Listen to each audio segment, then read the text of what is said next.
미국과 이스라엘의 폭격으로 이란의 수도 테헤란 주변의 주요 석유 저장 시설이 폭발하면서 독성가스가 퍼지고 기름비가 내렸습니다. 현지 시간 7일 밤부터 8일 새벽까지 테헤란 북서부 주요 연료 보급 기지와 남부 정유단지 연료 저장고 등이 집중 공습을 받았고 이들 탱크가 폭발하면서 유독가스가 대량으로 뿜어져 나왔습니다. 테헤란시 당국은 유독한 탄화수소와 황산화물, 질소산화물 화합물이 대기와 구름에 대규모로 퍼지고 있다고 우려했으며 SNS에는 테헤란의 짙은 강산성에 검은색 기름비가 내린다는 글과 사진이 게시됐습니다. 이란 외무부는 이란 민간인에 대해 고의적으로 화학전을 벌인 것이나 다름없다고 비판했습니다. 자, 이런 상황에서 지금 이란 테헤란에는 기름비가 쏟아졌다 이런 보도가 나가고 있습니다. 그러니까 트럼프 대통령이 뭐 군사기지라든가 석유 시설에 대한 이제 폭격을 했다라는 것인데 이 부분은 좀 어떻게 보세요? 그러니까 어쨌든 군사적인 압박을 계속 지금 하고 있다라고 보면 되겠습니까? 저게 이제 트럼프 대통령과 네타냐후 뜻대로 상황이 안 돌아간다는 얘기입니다. 왜냐하면 저건 환경적 재앙이거든요. 재앙이고 저건 이란 국민들에게 직접적인 타격이 가는 그렇죠. 거거든요. 예. 그 목표는 혁명 수비대의 에너지를 고갈시키겠다 그러는데 저게 혁명 수비대만 쓰는 거 아니거든요. 그러면은 지금 원래 계획이 차질을 빚으니까 지금 타격 대상 넓히는 거거든요. 군사 목표에서부터 이제 민간 목표까지 지금 확장시키는 거거든요. 인프라 쪽으로. 그렇게 되면 이제 끝없이 세르비아 코소보 전쟁 때 저렇게 했거든요. 나토군이 세르비아의 전력, 교량, 인프라, 방송국 이런 데를 때려서 사실은 이제 지치게 만든 거거든요. 근데 저건 양날의 칼이죠. 저럼 이란도 이제 명분이 있죠. 주변에 산유국들 물론 왜냐 주변 산유국들은 우리가 무슨 죄냐 그러지만 이란 입장에서는 지금 카타르, 아랍에미리트, 바레인, 사우디아라비아, 쿠웨이트 다 미군 기지가 있거든요. 그럼 거기 있는 원유 시설, 정유 시설들은 그 나라들만 쓰나요? 미군도 쓰지 그렇게 따지면. 그러니까 사실은 점점 저렇게 확전을 하는 거는 위험하다. 또 하나는 아까 지도부 얘기했지만 우크라이나와 러시아가 2022년 2월부터 지금 전쟁을 하고 있지만 서로 암살을 시도했다는 얘기 안 나오거든요. 서로 푸틴이나 젤렌스키를 공격했다는 얘기 안 나오죠. 그 불가능하겠어요? 할 수 있어요, 정보망으로는. 그런데 안 하는 이유 뭐냐? 거길 때려버리면 이게 혼란으로 가거든요. 본인들도 당할 수 있고. 근데 지금 주입을 계속 때리겠다 그러면은 사실은 지금 관여한 인물까지 제거한다 그러면은 저게 전쟁 분배가 될 수도 있죠. 끝이 없는 거죠, 지금. 그러니까 지금 불행하게도 지금 확전이 되고 있다. 확전이 되고 있다. 그러니까 이스라엘은 제가 보기에는 미국보다 훨씬 더 비이성적이고 훨씬 더 목표가 크다. 그러니까 지금 벌써 아마 이스라엘과 미국 간의 미묘한 이 종전에 대한 시각들이 나타날 거예요. 왜냐하면 트럼프 대통령이 관세에 대해서 그렇게 자신감이 있었던 내가 모든 경제학자들을 뛰어넘을 수 있다는 자신감은 뭐냐면 바로 석유 가격이었거든요. 관세를 올려도 석유 가격을 내려버리면 인플레를 막아버리거든요. 그래서 지난해 생각보다 안 올랐던 인플레가 안 됐던 건 지난해 기준으로 말씀드렸지만 서부 텍사스유가 $55까지 갔었는데 불까지 지금 어제 기준으로 한때 110불이 넘었거든요. 그럼 2배란 얘기거든요. 그럼 이건 미국 국민들한테 재앙이에요. 그래서 시간이 갈수록 트럼프 대통령은 지금 이제 몰리게 돼 있죠. 그리고 11월은 계속 가거든요. 원래 전쟁 초기에도 27% 정도만 지지했고 지상군 투입은 12%밖에 안 돼요. 마가 안에서도 막아야 되는 배신이라는 얘기가 나오거든요. 트럼프 대통령이 역설적이게 집권 지금 1년 조금 넘었는데 가장 많은 전쟁에 관여하는 거거든요. 이렇게 보면. 그렇게 보면은 사실은 지금 저 석유 시설 폭격한 건 뜻대로 안 돌아가니까 저기까지 가는 거다. 이렇게 볼 수 있죠. 석유 시설 폭격에 담긴 여러 의미 말씀해 주셨는데 대사님께서는 어떻게 좀 파악하고 계세요? 네, 지금 현재 우리 조 원장님께서 말씀하신 것 중에서 보면은 이스라엘은 왜 이렇게까지 끝까지 가겠다고 그렇게 하느냐? 예. 그 부분이 사실상 미국하고 조금 차이가 있습니다. 미국의 트럼프 대통령은 미국은 원래부터 핵 비확산에 대해서 굉장히 엄격한 원칙을 가지고 있습니다. 그래서 어떤 나라든 특히 이란의 경우에 핵무기를 가지면 안 된다라는 이 원칙 때문에 이번에 전쟁을 수행했는데 이스라엘의 경우에 보면은 미국보다도 훨씬 더 강한 압박감을 갖고 있습니다. 왜냐하면은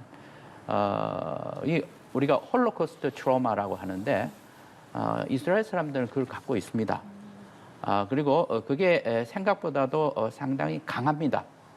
그래서 일단 자기들이 잘못하면은 또 그러한 시련을 겪을 수 있다는 이러한 두려움이 굉장히 많습니다. 따라서 그간에 엄청난 군사력을 증강을 시켰죠. 그래서 지금은 이스라엘은 상당히 안보적으로 안정되어 있다라고 그렇게들 평가를 하고 있습니다. 그런데 이스라엘 국민들이 가장 염려하는 바가 뭐냐 하면은 한 가지의 위험, 그것이 이란이 핵무기를 갖는 것, 더더군다나 신정체제에 있는 국가에서 핵무기를 갖는 것은 우리의 안보에 가장 위험한 요소다. 그래서 그것만은 끝까지 막아야 된다. 이렇게 네. 하기 때문에 지금 현재도 계속 이제 강속으로 나오고 끝까지 가겠다고 하는 겁니다. 그래서 여기에서 미국하고 이스라엘 간의 차이가 나는 겁니다. 그런데 그렇다고 해서 이번에 이스라엘이 생각하는 것만큼 끝까지 가서 완전히 핵시설을 파괴한다고 할지라도 많은 학자들은 그렇게 할지라도 이란의 핵 능력을 완전히 분쇄할 수가 없다. 왜냐하면은 예. 그것은 이미 무기로 만들기까지는 아니지만 이미 연구가 다 되어 있고 그 기술이라는 것이 그렇게 어렵지 않다. 그렇기 때문에 기회가 닿으면은 이란은 다시 핵무기를 만들려고 할 것이다. 트럼프 대통령이 계속 이런 말을 하죠. 이거 가만히 놔두면 5년마다 우리가 다시 또 계속해서 그 전쟁을 해야 돼 하는 것이 바로 그런 의미가 되어 있는 것입니다. 그리고 미국도 이스라엘도 마찬가지로 이란이 설령 핵 능력을 제거당한다 할지라도 언젠가는 가면은 시간이 지나면은 또다시 그 야망을 다시 품을 것이다라고 생각을 하는 겁니다. 그래서 이제 본론으로 돌아와서 미국의 경우에 그러면 이걸 어떻게 할 것이냐. 예. 제가 보기에는 어느 정도의 능력을 제거를 하면은 이제는 종전으로 가는 출구 전략을 마련해야 되는 그런 국내 정치적인 급박한 상황이 있습니다. 저는 그것이 결국 그 방향대로 가지 않을까 그렇게 생각을 합니다. 앞서 저희가 민간 인프라로 점점 확산되고 있는 상황에 대해서도 짚어봤는데 이란 역시도 그에 대한 공격은 마찬가지입니다.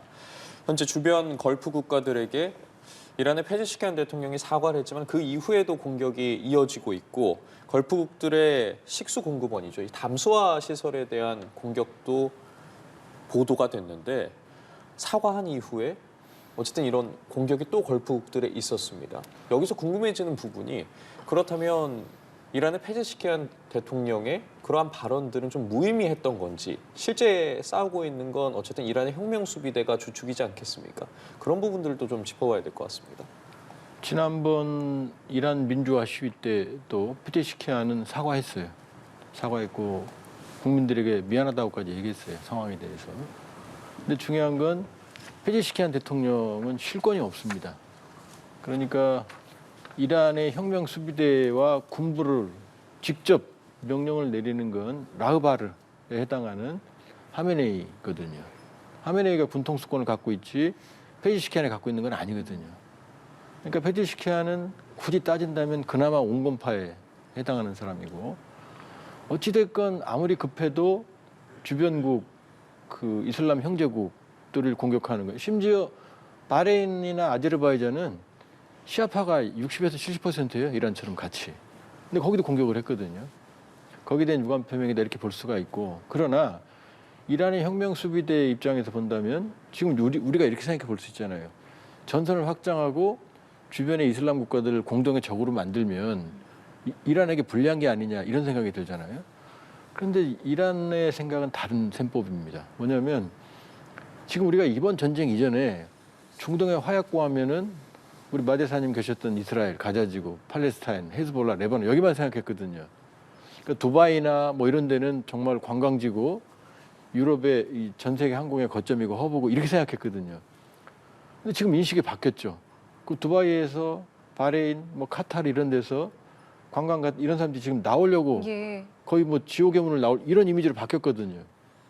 그러면 이 국가들은 이 미래를 위해서 새로운 변화를 지금 추구하고 있던 국가들인데 중동의 화약고라는 위험의식이 지금 심어졌거든요. 그러면 이란은 밉죠.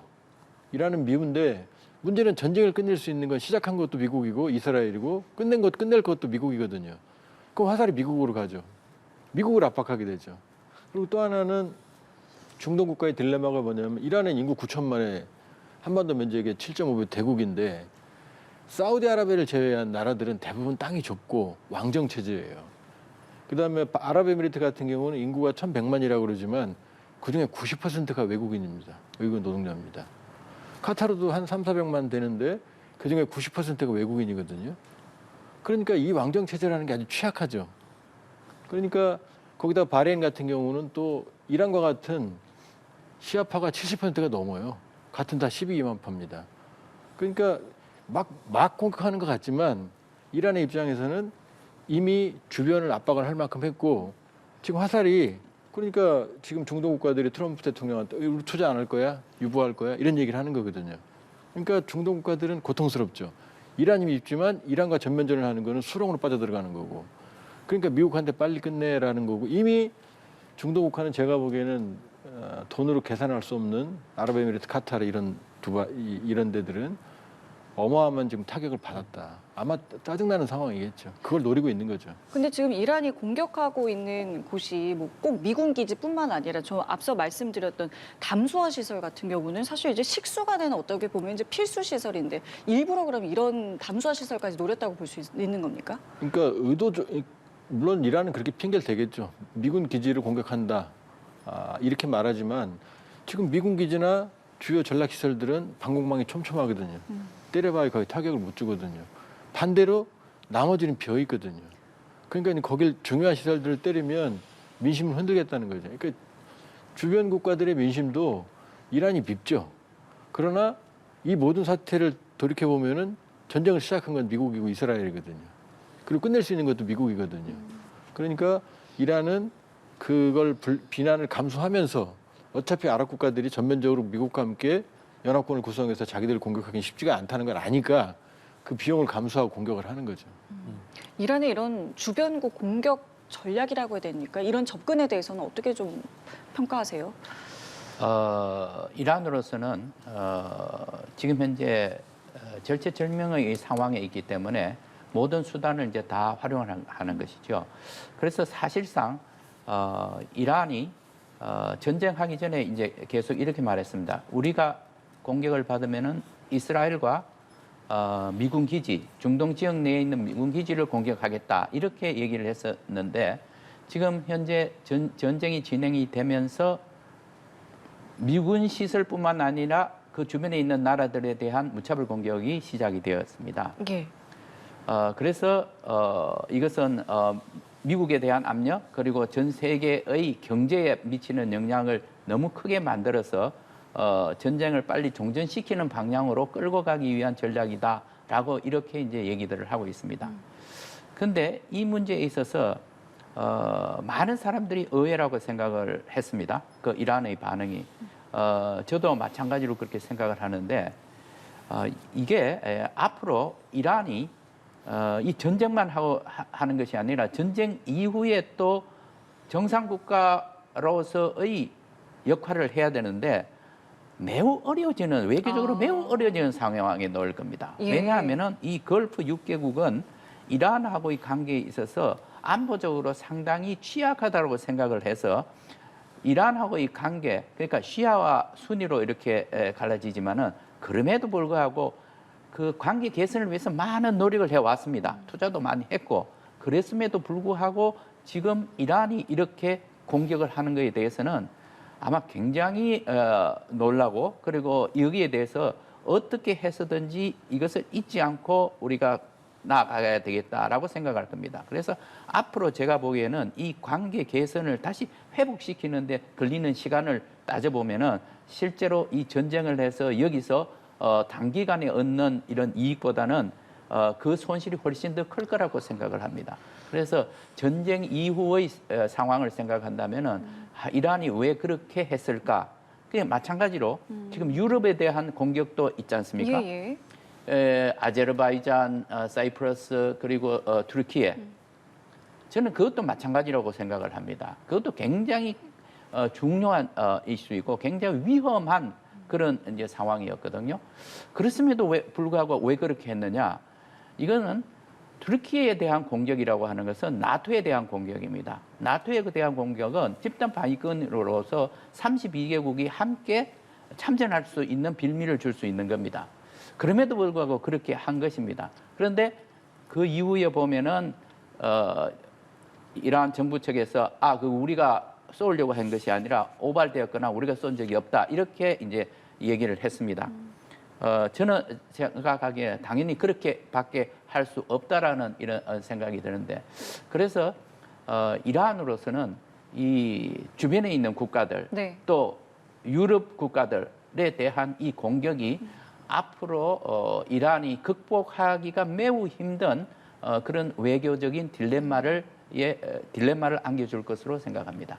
그 딜레마에 대해서 말씀해 주셨어요. 이란도 주변의 걸프국들 그리고 유럽 국가까지 이 전쟁에 개입함으로써 얻고자 했던 것 그리고 이룰 수 있는 것들에 대해서 짚어주셨는데 이란 역시도 이런 가운데 자기들은 6개월 이상 전쟁을 계속할 수 있고 러시아가 우리를 돕고 있다라고 이야기를 했습니다. 구체적으로 어떤 부분을 돕고 있는 건지도 궁금하고 러시아 이야기를 지금 시점에서 꺼낸 것 결국에는 이 전쟁으로 개입시키고 싶은 그런 의도라고도 봐야겠습니까? 이제 아픈 부분을 건드리는 거죠.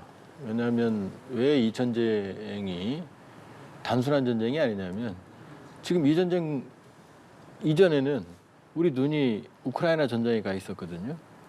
우크라이나 전쟁 수행 능력의 절반가량을 외부에 의존하고 그중에 20에서 25%를 미국에 의존하고 있었거든요.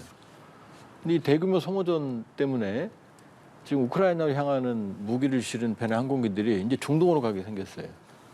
그럼 우크라이나 입장에서는 전쟁 수행 능력에 심각한 타격을 받는 거고요. 더 큰 건 뭐냐면 푸틴 대통령이 가장 고통스러운 거는 저유가거든요. 기름을 팔아서 전쟁 비용을 충당하는데 계속 저유가가 되니까 러시아 재정에 심각한 타격이 발생했었거든요. 근데 지금 푸틴 대통령은 우크라이나에 대한 무기 공급이 줄어드니까 저항 능력이 떨어지는 거고 지금 러시아 몸값은 천정부지로 올라가요, 기름값이. 그러니까 러우 전쟁에는 아주 심각한 부정적 영향을 미치는 거고 지금 베네수엘라, 이란 뭐 친러인데 모두 때리니까 러시아, 중국이 약화되고 뭐 비명을 지를 것 같다. 아닙니다, 러시아는. 그다음 또 하나는 뭐냐면 중국 같은 경우 지금 상당히 예의주시하고 있지만 사실은 지금 대만 쪽 미국이 신경을 못 쓰고 있거든요. 대만 쪽이 사실 옆구리가 비는 겁니다. 지금 엄밀히 말하면. 그러니까 단순히 이란만 보면 안 되는 건 이게 연동돼 있는 상황인데 기름값도 말씀드렸지만은 거기다가 이란은 전통적으로 러시아와 협력 관계를 이어왔고 러시아가 초기 전쟁에 이란의 도움을 많이 받았어요. 그게 뭐냐면 지금 샤헤드 136이라고 하는 드론, 저가 드론이 있거든요. 가성비가 아주 뛰어납니다. 사거리는 한 2,000km 되고 가격은 한 2만 불 정도밖에 안 해요.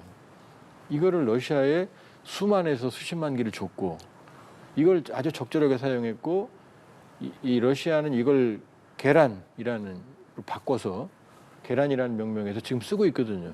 심지어 미국이 이번에 쓴 루카스라는 그 드론도 이게 이란 모델이 샤헤드 136이에요. 그러니까 러시아하고 이란은 서로 도울 수밖에 없는 구조고 러시아가 무기를 공수할 수는 없더라도 지금 제일 중요한 게 위치 정보거든요.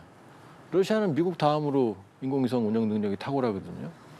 그러면 지금 우리가 나왔던 그 쿠웨이트인가요? 그 정확한 국가명은 기억이 안 나는데 CIA 지부 미국 대사관에 포함되어 있던 정확히 거길 때렸거든요. 그걸 이란의 능력으로는 알 수가 없거든요.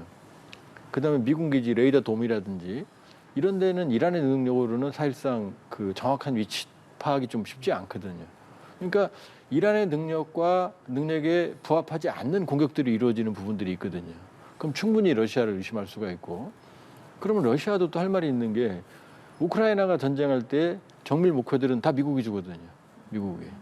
그렇게 본다 그러면 이제 처음에는 러시아는 지금 부인하죠.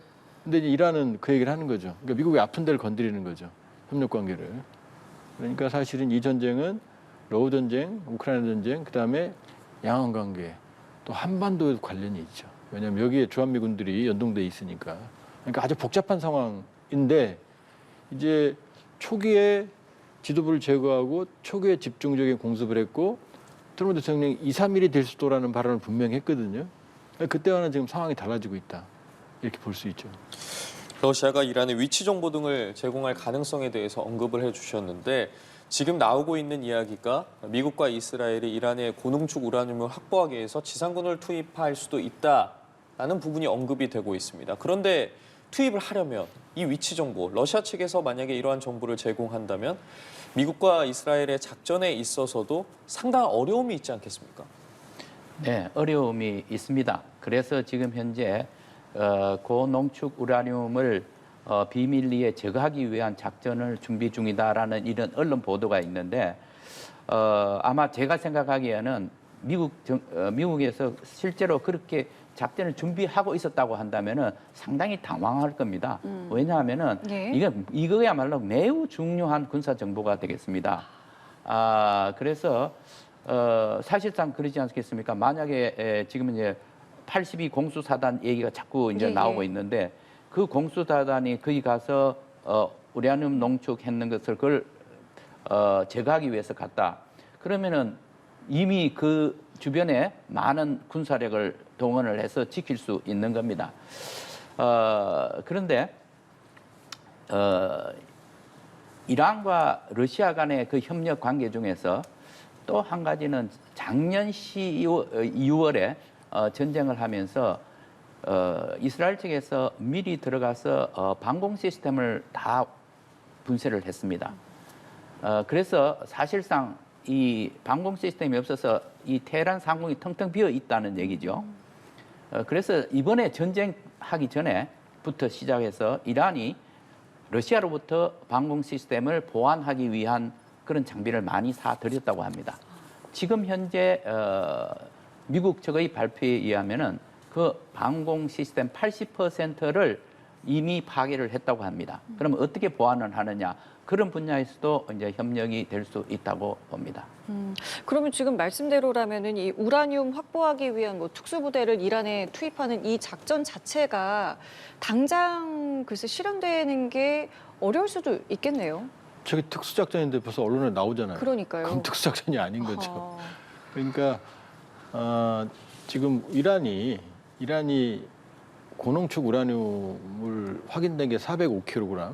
그러니까 60%입니다. 순도가. 90% 무기급이 아니고. 그럼 그 405kg이라고 하는 그 위험 물질을 군사 작전으로 완전히 확보할 수 있느냐? 쉽지 않죠. 그리고 거기는 아주 뭐 대규모 교전이나 아주 치열한 교전이 불가피한데. 근데 만일에 저 작전이 실제로 실행이 돼서 고농축 우라늄을 확보했다. 네. 그러면 이제 미국이 전쟁에서 빠져나올 명분이 되는 거죠. 이거 확보했으니까 이제 해결한다. 그러니까 지금 뭐 공수사단이 훈련을 중단했다. 그러니까 모든 옵션은 가능하지만 저게 뭐 마두로 대통령 잡아가는 그런 델타포스 특수작전도 아니고 대규모 공수 작전이 돼야 되거든요. 이란도 다 알고 있고. 그렇게 보면 투입이 된다 그러면은 상당히 위험한 작전이 될 거다.